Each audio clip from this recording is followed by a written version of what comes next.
G'day guys, I'm Jules, I'm the head of FSC's Body Composition Program.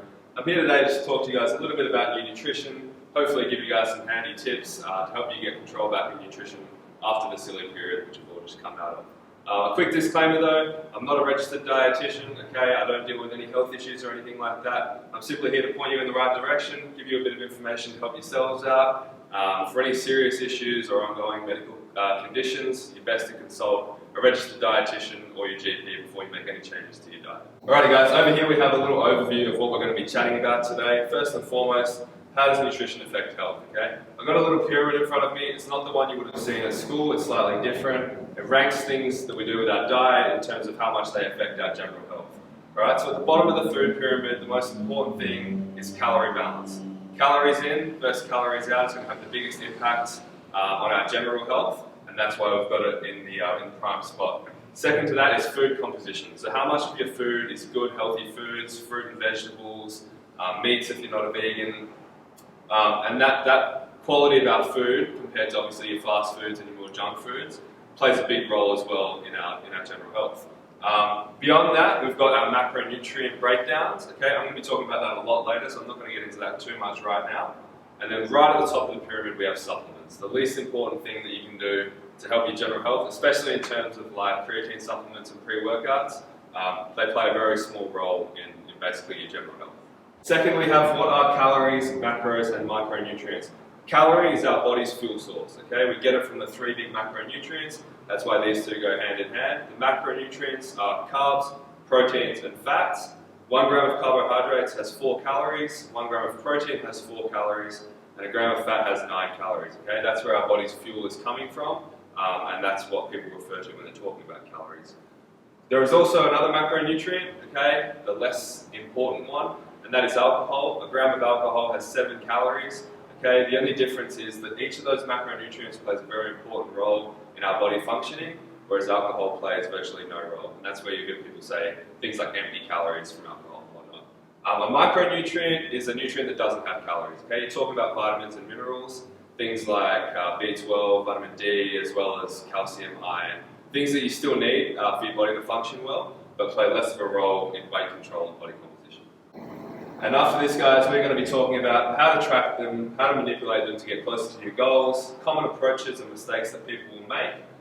Furthermore than that, we're going to talk about some tips from our most successful clients at FSC, as well as a Q&A with you guys' questions toward the end. Alright guys, now to the meat and potatoes. We're going to talk a little bit about body composition.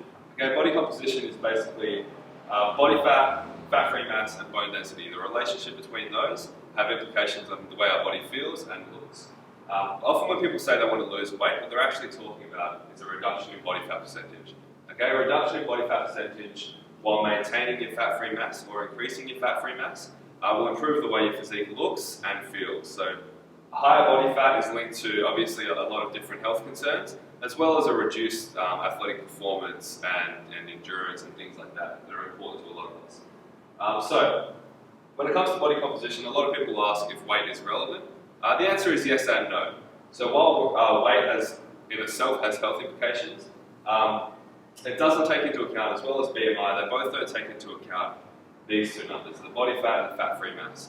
So somebody that's full of muscle but quite lean and athletic will have the same weight as somebody that's got a higher body fat with less fat-free mass. So there's some of the issues with weight and body mass index. So people will often ask about cuts and bulks. Okay, what is a cut? What is a bulk? A cut is when somebody is trying to preserve their fat-free mass while dropping in body fat, often for aesthetic purposes. And a bulk is the opposite. It's when you're purposefully going into a calorie surplus, which we'll talk about in a second, in order to put on more size while taking the risk on of an increase in body fat. Alrighty guys, let's talk about calories and macros. So this is the part that most of you are most interested in. It's probably the most complicated part, so it can be the hardest to wrap your head around. I'm here to hopefully simplify some of the science so that you guys can digest it a little bit easier, and then that way you can actually implement it in your day-to-day life. BMR. BMR stands for basal metabolic rate. What that basically is the amount of energy or calories that it takes for your body just to maintain its functions. Okay, that's things like heartbeat, kidney function, and so on and so forth. The TDEE is that number adjusted for your daily energy expenditure. That's things like exercise, okay, as well as your fidgeting, walk to the kitchen for a drink, the stuff that we don't often think about, but does play a role. So all of us are fitting into one of these categories: a calorie surplus, calorie maintenance, or a deficit. Okay? What do they mean? Well, FBR stands for fractional breakdown rate. FSR stands for fractional synthetic rate. Okay? Fractional breakdown rate is the rate that fat is broken down within our bodies, and FSR is the rate that fat is synthesized in our bodies, or the rate that we're getting fatter, basically.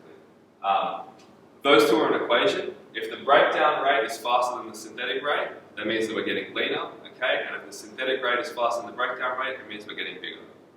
Okay, so if you look at it with that kind of simplistic view, if the breakdown rate is over the synthetic rate, that means you were in a deficit, okay? You're getting leaner.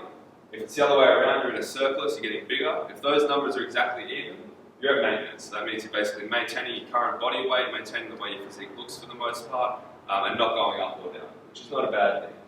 What we'll often do is we'll adjust, we'll get our TDEE, okay, which isn't that hard to find. You can chat to us about how to find it. There's also online calculators and things like that. A question that people often ask me is, how do they know if their TDEE they've found online is accurate?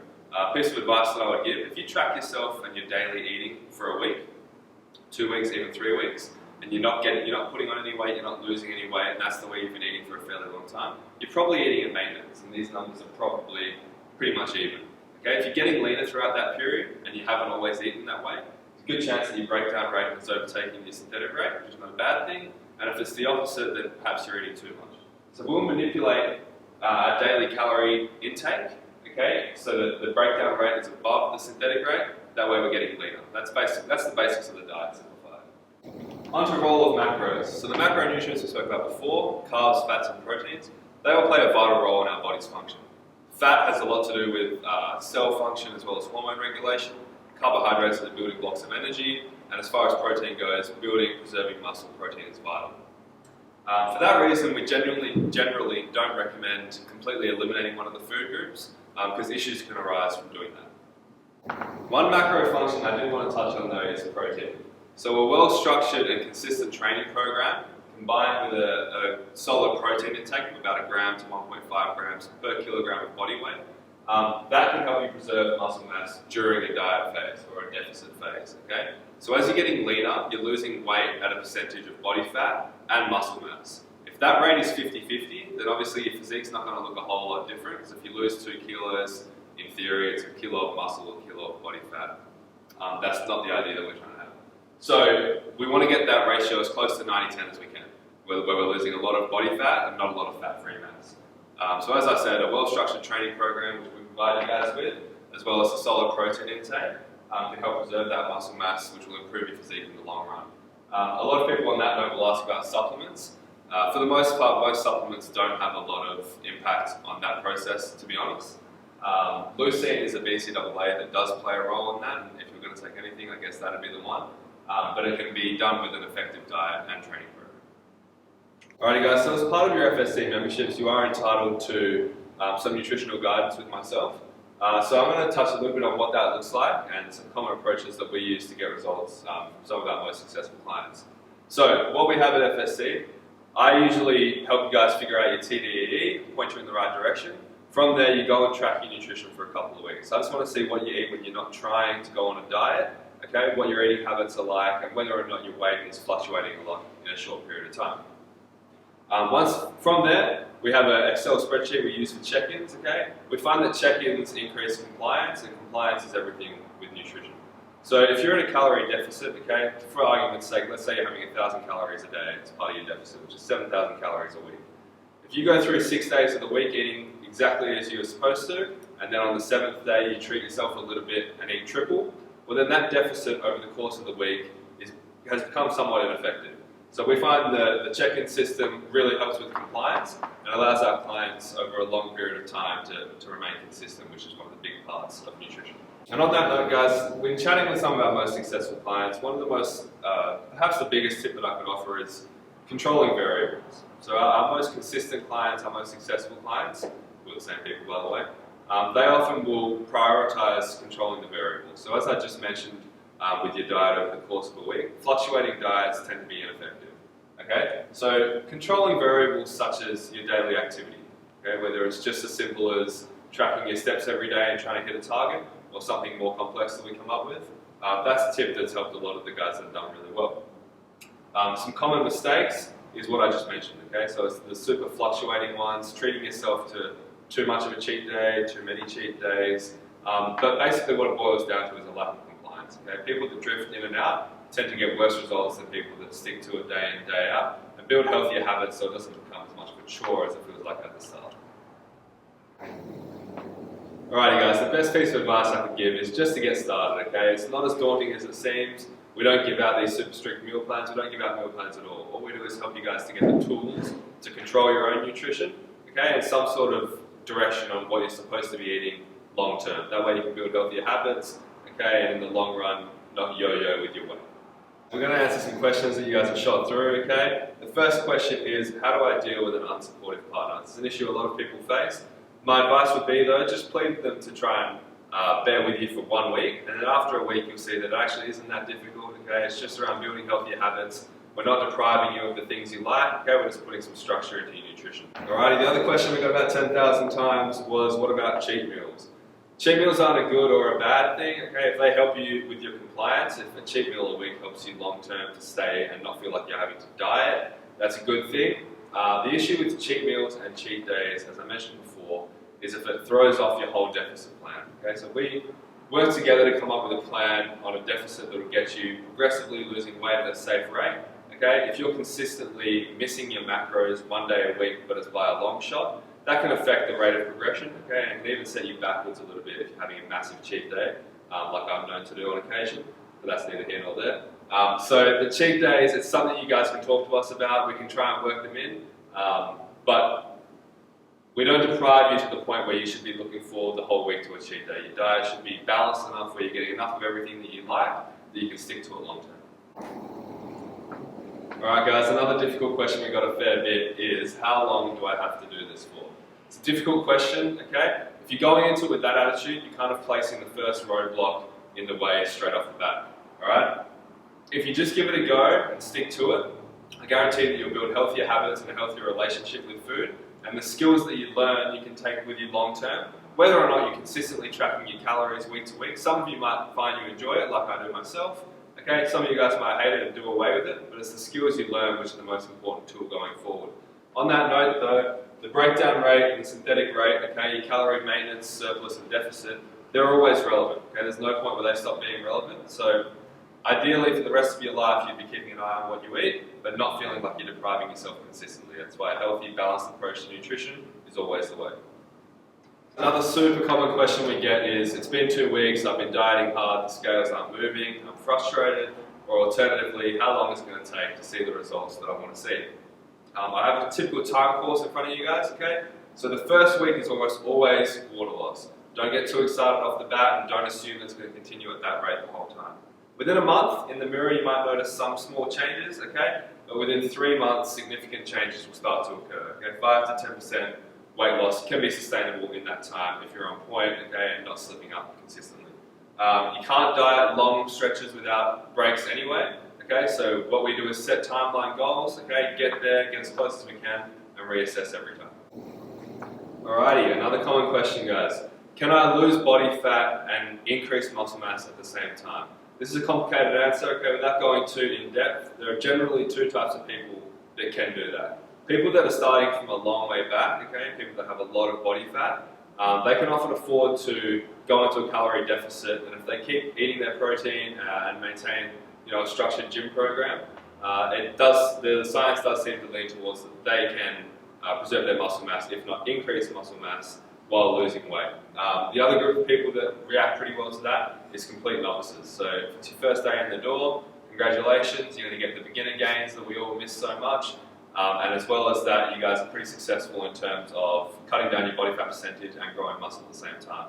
For people that have trained for a long time or are experienced lifters, it's a lot harder, but more importantly, it's a lot more inefficient to try and lose body fat and gain muscle at the same time. You're much better off having dedicated phases, almost like a cutting phase where your focus is perhaps a calorie deficit, get some of that body fat percentage down, and then jump back into perhaps a more intense training program in which you go into calorie surplus and focus on muscle mass there. Alright guys, another common, super simple question we get all the time from clients is what are some examples of a high protein, low calorie snack that I can have when I'm on the go? It's not going to break the bank. Okay, I've come up with 5 for you guys. Cottage cheese, it's cheap, okay, it's low calorie and high protein. Beef jerky, cheap, low calorie, high protein. Canned tuna, same thing. From there, we've got beans, okay, especially if you're a vegetarian or a vegan. Mixing different types of beans is a quick snack, it's super cheap, and beans have a good protein content.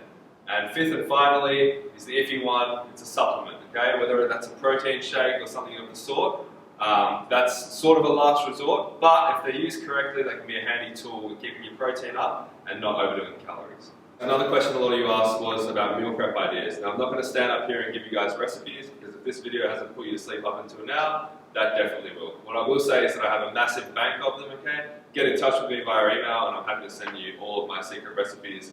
But I can't emphasize enough the importance of planning ahead and actually having a plan for the whole week and not trying to survive day to day, because it's almost impossible to hit macronutrient goals on a day-to-day basis without a plan. Another super common question, how do I meal prep? Okay, I've got 3 tips for you guys. Tip number 1, plan ahead. It's almost impossible to hit macronutrient and nutritional targets on a day-to-day basis if you're just winging it, okay? Trust me, I've tried many years. So having a plan, okay, I'm going to get X amount of protein in this many meals, Monday through Friday, works every time, okay? Tip number 2 is cook in bulk. So that follows off tip number 1. If you've planned your week ahead, you cook everything in bulk, it takes a lot of the perceived pressure of cooking every night out of you. If you're like me and don't mind eating the same thing every day, okay, I'll cook something like a high protein burrito bowl, eat it for dinner 7 nights in a row. If you like a bit more variety, well, then the planning stage might take a little bit longer. It's definitely not as hard as you think. Tip number 3 is contact me. Alrighty guys, to wrap this up, thank you very much for watching my video. As I said before, I'm not a dietitian, but I do absolutely love researching and talking about this stuff. If you approach me at one of the gyms or flick me an email, I'd be happy to shoot your ear off. We can set up a little plan going forward so you can get control of your eating back, and that's what it's all about, okay? It's not as daunting as it seems, and the people that have come before have had very good results. I look forward to hearing from you guys.